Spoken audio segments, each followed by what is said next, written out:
Well, you already know what it is. We got to get the grades out, man. And what better person to bring on than John Kosko of Pro Football Focus? We'll talk offense. We'll talk defense of the Cleveland Browns. We'll do that coming up on the next Locked On Browns podcast. You are Locked On Browns, your daily Cleveland Browns podcast. Part of the Locked On Podcast Network, your team every day.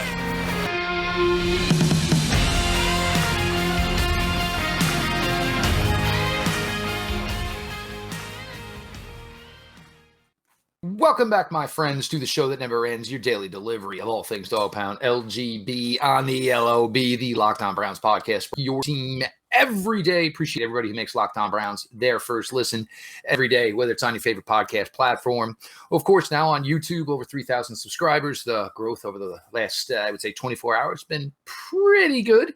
And I think we have a reason why, as we are here to talk player grades from the Browns Week 1 victory with PFF's John Kosko, your host, Jeff Lloyd, or LJ_Lloyd, part of the Ultimate Cleveland Sports Show, the Barbershop 92.3, The Fan, Mr. Garrett Bush at GBush91. Today's episode of Locked On Browns is brought to you by Prize Picks. Prize Picks is a daily fantasy made easy. And if they score more or less prize section, you can win up to 10 times your money on your entry. First-time users can receive a 100% instant deposit match up to $100 with the promo code, all caps, no space, Locked On. Again, that's prizepicks.com, promo code Locked On. You guys know the drill. This was always been one of the stronger episodes of Locked On Browns, so we were never going to deviate away from this. Years ago, PFF, Locked On Brown, Locked On had a little handshake deal, but these episodes have always done so well, so it's great to have John Kosko here, certainly now with the integration of Garrett Bush here into the regular role here as we get regular season for the first time with a basically two-man room. John, I want to get into it a little bit. Ironically enough, if you break it down, the quarterback play yesterday, and a lot of us have said if Jacoby Brissett can just play well enough, he can probably match what Baker Mayfield played like in 2021. Yeah, and Baker Mayfield played like he did in 2021, which is not good. No labor. There was no excuse now. There's no injury excuse for him to play as bad as he did. He was pretty awful. But the thing is, Jacoby Brissett wasn't really much better. From an efficiency standpoint, actually the Panthers had a better EPA per play. That's kind of boosted by a 75-yard touchdown that Baker had that was on a busted coverage. But Jacoby Brissett was largely inaccurate for most of the game. His grade when he was kept clean from pressure was a 45.9, which is terrible, obviously. And so you would think, maybe the pressure was getting to him or something like that. He was only pressured on 31% of his dropbacks. He was not good there as well, which you kind of expect for a lot of quarterbacks. But Brissett was, I don't know, if it seemed like he had like a nervous energy about him. It's not like he was holding on to the ball like exorbitantly long. He's 2.2 seconds time to throw when he was kept clean. When he was under pressure, that's when he did start to hold on to the ball.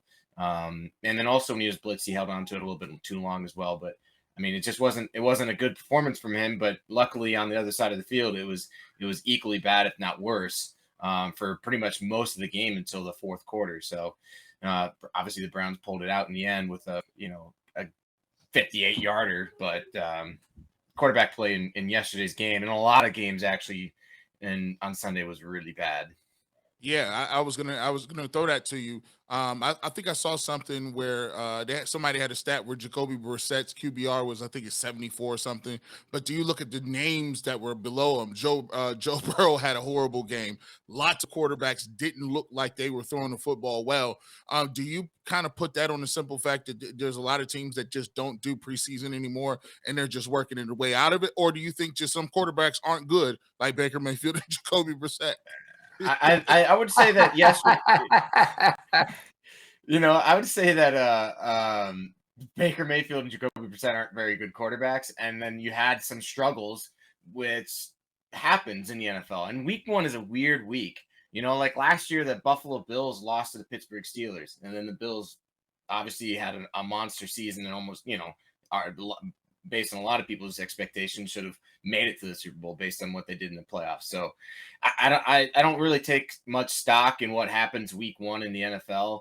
I mean, what else happened? I mean, the Steelers beat the Bengals yesterday. The Steelers have, they have the best pass rush in the NFL for a team, but like there's not even another team that comes close to them. Their blitz packages confuse every single quarterback.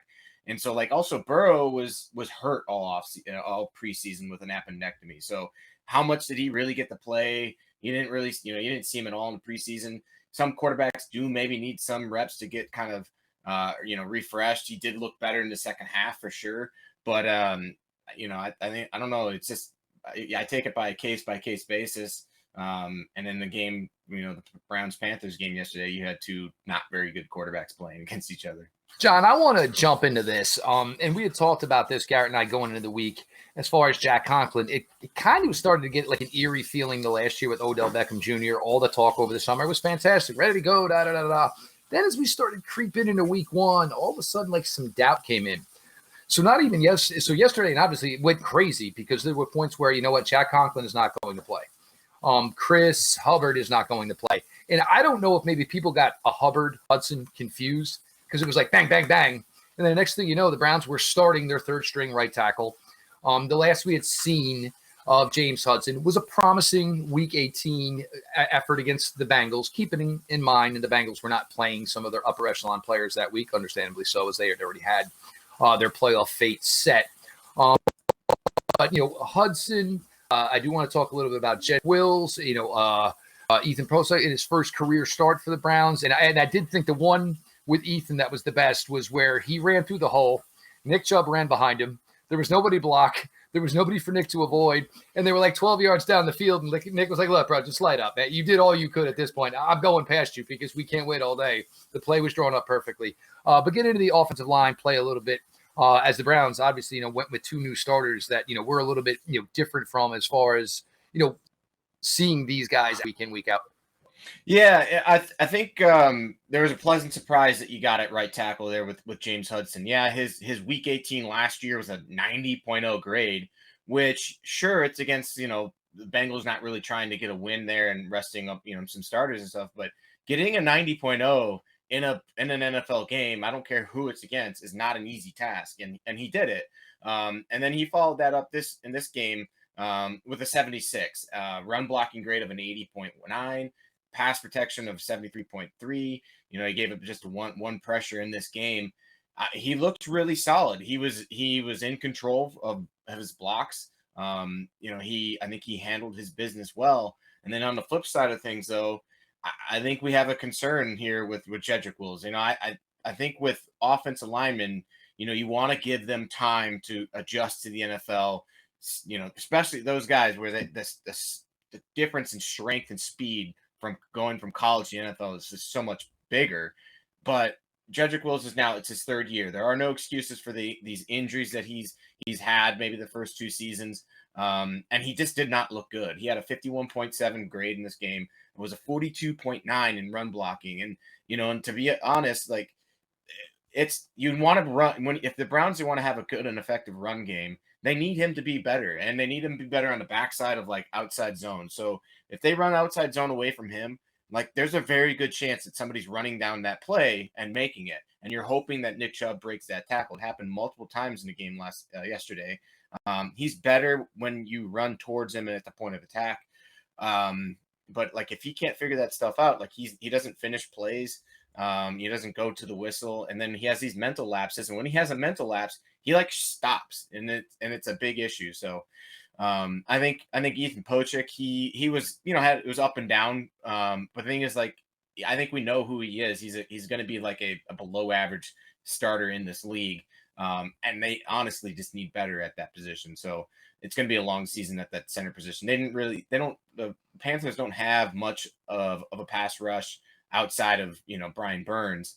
And so I think, from the Browns offensive perspective, they had it kind of easy.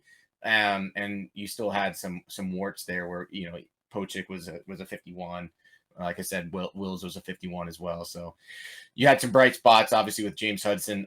Bitonio didn't have a very good game. He was a 59. I'm not going to be concerned about him unless it's like an ongoing thing. You know, he is over 30 years old, but, you know, I think Wild Taylor was also the highest graded offensive player for them. It was initially Nick Chubb, but I think there's some review changes that happened late, and Wyatt Teller got an 86th grade. Let me throw this in. Is it really too quick to call? It's too quick to call Jedrick Wills a bust? I mean, he's a 10th overall pick, and there's multiple 50s here, like in the 40s and 50s. Or do you think you give him a little more time before you say the Browns kind of reached on that as a right tackle, moving him to left tackle, and didn't really show left tackle skill set? Yeah, I mean, you don't call him a bust after 2 years and 1 game. I would say that you do have to give him this year, because players figure it, like offensive linemen figure it out generally in the 3rd year. If you start seeing the signs of like, all right, this guy's figuring it out in this year, you have hope for the future. I'm just saying right now it's looking dicey because it didn't look good yesterday. It hasn't, and it was tough. Look, year 1, and yes, there's a microwave going on in the background. Nobody disturbs Mrs. L and her after-school cup of tea, so that's just the way that's going to be, folks. But, you know, look, year 1, we tried to say, hey, look, you know, position switch, COVID, not a lot of time in the building. We all know what he went through last year. So, look, is it a tad early to basically write him off here? I would say certainly it is.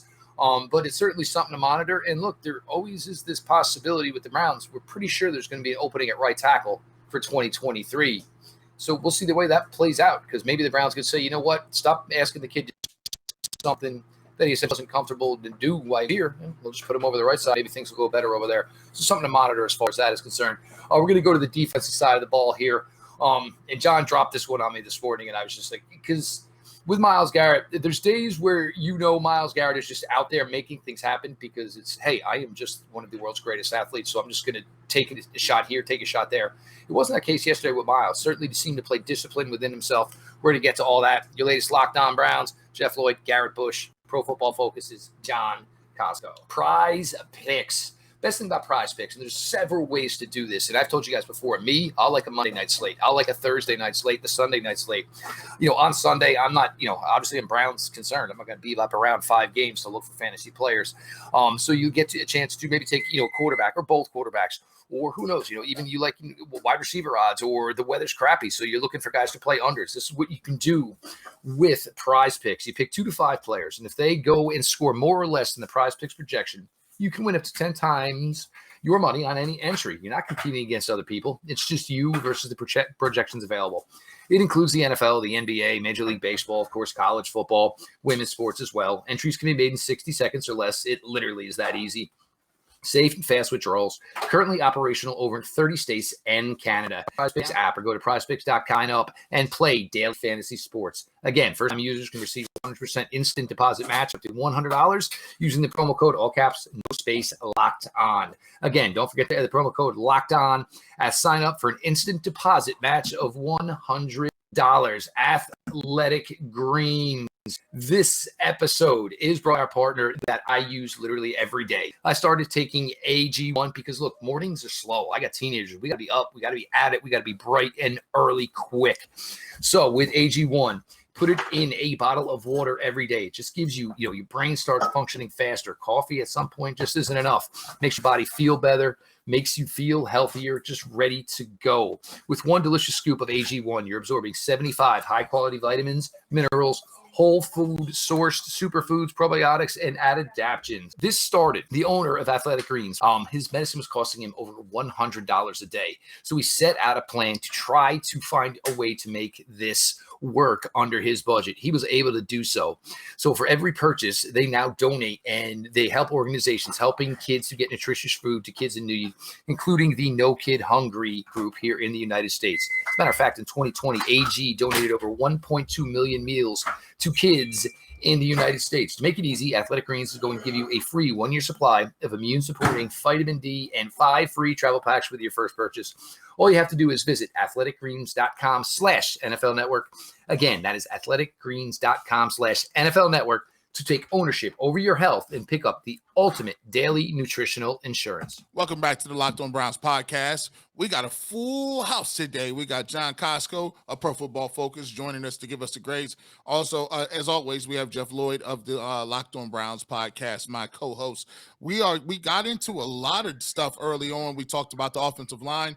The encouraging thing about the O-line is Nick Chubb still ran for 140-something odd yards. We don't know if it went more of Nick Chubb than the Jose was opening, but we'll take that 140 either way it goes. Now, let's get to the defensive side of the football. When you just look at the game and by the eye test, it looked like Myles Garrett just was dominating. It looked like he got off the ball. He came off the bus ready to go. I thought from just a former defensive end, I thought he just continually showed that bend, getting around the tackle, running the hoops. I thought he disrupted a couple of times. He had hits on Baker Mayfield. There's a couple of times I think he got his hands up and deflected a ball that he was trying to throw. And then obviously the 2 sacks. There was I don't know if they gave him credit for the fumble one where he kind of just jumped on the pile, but didn't get credit for that one. But I think overall, I don't know the grade. I'm anxious to see it from John.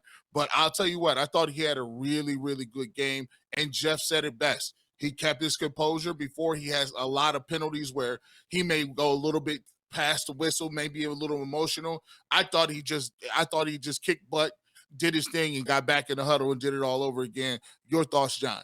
He had pass rush grade of 94.5, which was the highest in the NFL this week. Woo! And his overall grade was a 94.4, which was also the highest grade of any player in the NFL this week. So he was pretty good, I would say. He had 6 total pressures, 3 other wins that he beat the offensive lineman, and the ball was just out too quickly, so he couldn't get a pressure on that. Had a pass rush win rate of 30%, and he made that rookie left tackle look like a rookie left tackle that needed to be playing guard, which is what I thought he should have been doing when he came out. And what is that? Icky. I know his name is Icky. I don't know how to pronounce his name, and it really doesn't matter. He got spun around like a turnstile by Myles Garrett. So, yeah, I mean, he was excellent. Obviously, he didn't get credited with the first sack. Well, a lot of people wanted him to have the 3 sacks in the game. When a quarterback drops the ball like Baker Mayfield did in the pocket, and they call it an aborted play, and it goes down as a run play.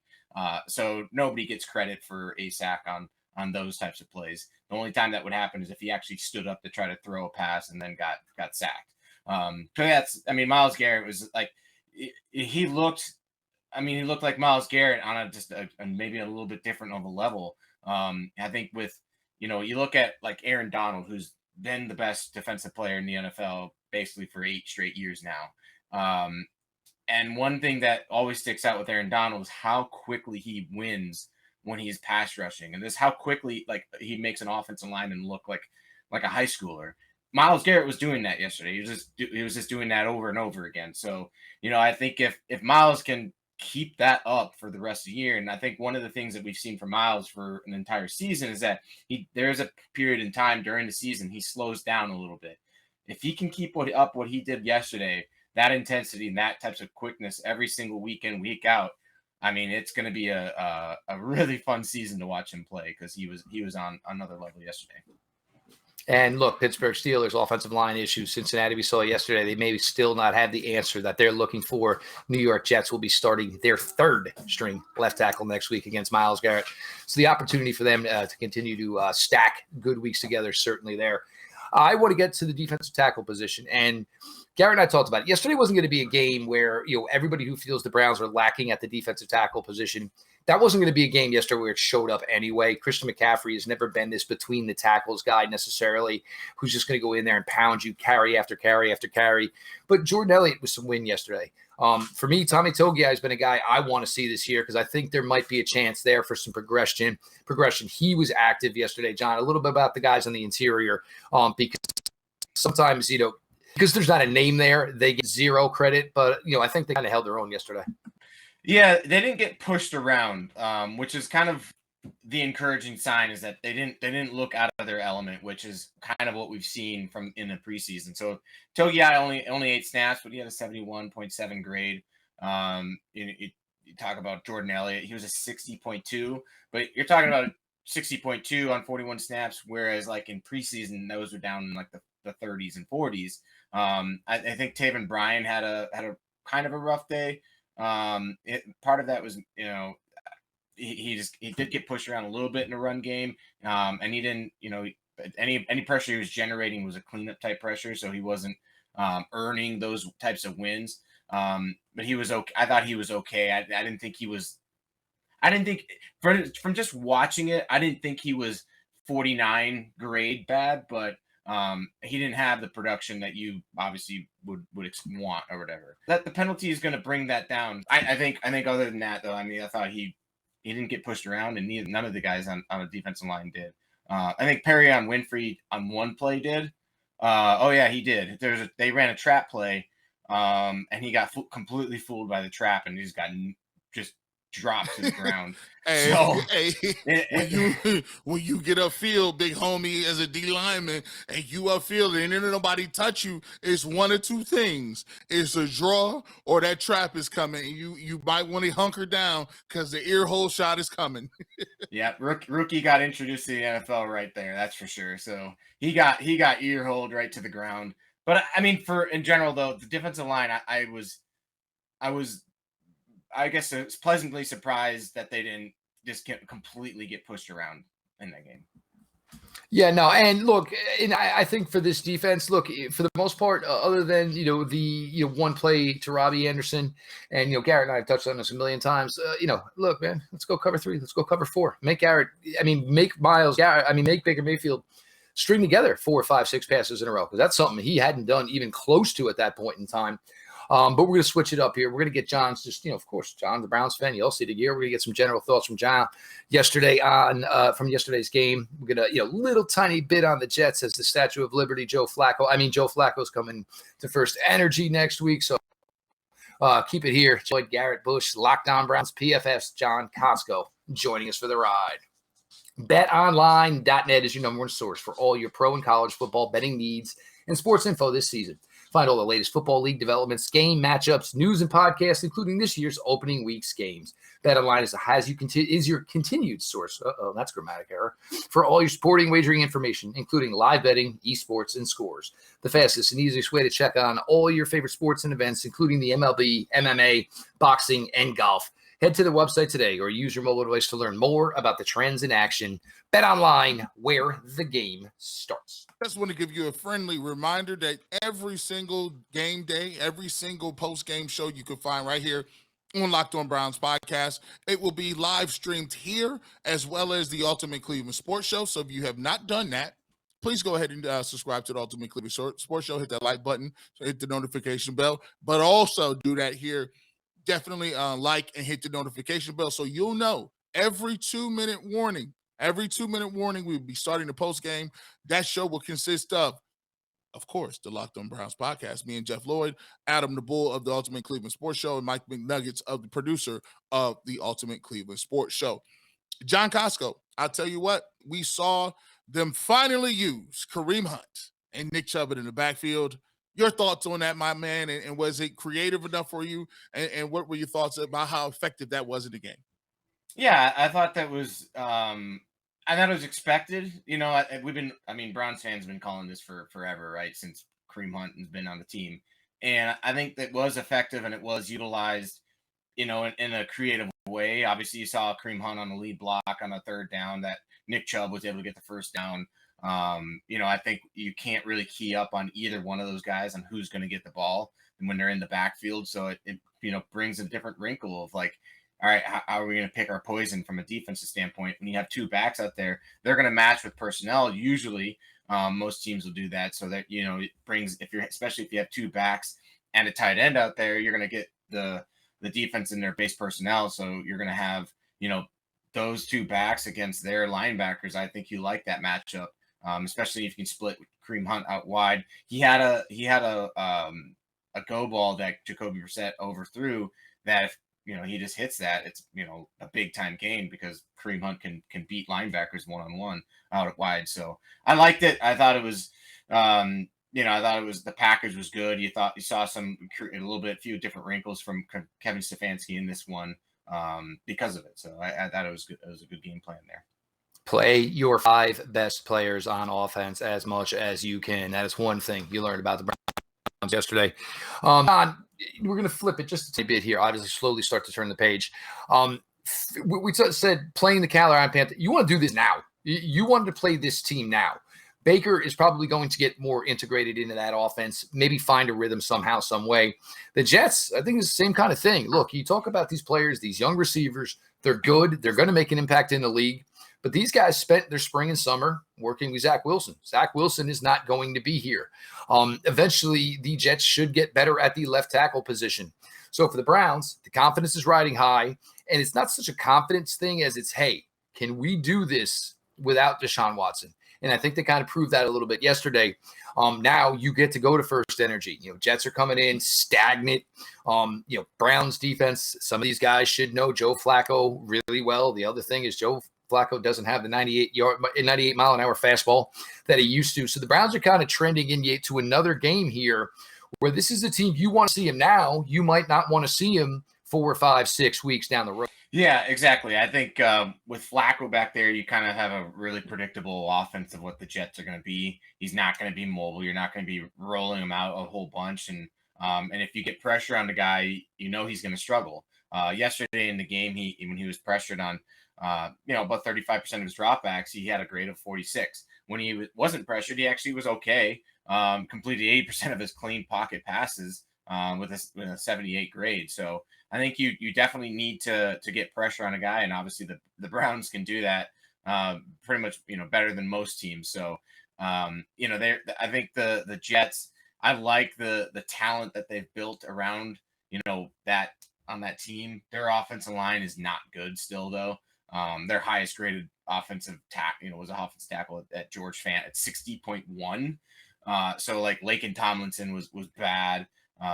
Max Mitchell, who's starting at the other tackle position, was really bad at a 48. So I think they're going to struggle offensively because their offensive line is not very good, and they have a quarterback that crumbles under pressure. No matter how talented Garrett Wills and Elijah Moore and Breece Hall may be, if your quarterback can't be protected and he struggles when you get pressure, it's going to be a long day for that team. So yeah, the Browns are facing them at the right time. I think Zach Wilson brings a higher ceiling of what you might get in there. But, I think if as long as you get pressure on Flacco, it's going to be a, quick day at the office for the Browns. Hey, listen, appreciate you, John, for coming on. We will talk to you, or I'll talk to you probably tomorrow. So you can check out John. He'll be on the Barbershop Preview Show. We'll be talking about a little bit about the Jets cross marketing. For Jeff Lloyd, who had to jump out of here, we'll sign it off for him. I'm G. Bush. Make sure you check out, subscribe to the channel, as we did say before. Browns make the Cleveland Browns, Locked On Browns, your first view every single day. Please go ahead and get those 5-star reviews. Download us wherever you get your podcast, and make sure you subscribe to us on YouTube. So for John, for Jeff, we'll talk to you later, and make